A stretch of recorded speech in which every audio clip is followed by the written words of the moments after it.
કાજલ સોની છે। અહીંયા હું ઇકોનોમિક સાયન્સ શીખવા માટે આવી છું કે જેનાથી હવે જે છોકરાઓ ભણી રહ્યા છે આજકાલના એ ખાલી એક રટ્ટુ મારતા શીખ્યા છે કે ગોખતા શીખ્યા છે કે ગોખણપટ્ટી સાથે છોકરાઓ ભણી રહ્યા છે આજકાલના। તો આપણે ગોખણપટ્ટી સાથે ઇકોનોમિક સાયન્સથી નથી ભણવાનું। આની અંદર આપણને કેટલી સારી મેથડ શીખવાડે છે કે કોઈ પણ વાર્તા છે કે પછી કોઈ પણ કવિતા છે તો એ રીતનું એનાથી આપણને એ રીતનું શીખવાડવામાં આવે છે કે જેમ કે સમાજ વિદ્યા છે તો એની અંદર અલગ અલગ કોઈ પણ સાલ બતાવવી પડે છે આપણે। તો એ સાલ છોકરાઓ યાદ નથી રાખતા કે નથી રાખી શકતા। તો આની અંદર એટલી સરળ અને સીધી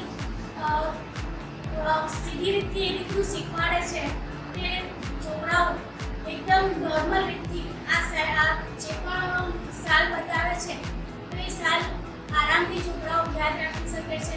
જેમ કે 1996 છે કે 1997 છે કે કોઈ પણ સાલ છે તો એ છોકરાઓ આરામથી યાદ રાખી શકે છે। કે બીજું આપણા જે પણ નેતા ભવિષ્યમાં થશે અને હતા એ બધાને કેવી રીતે આપણે યાદ શીખવા મળે છે।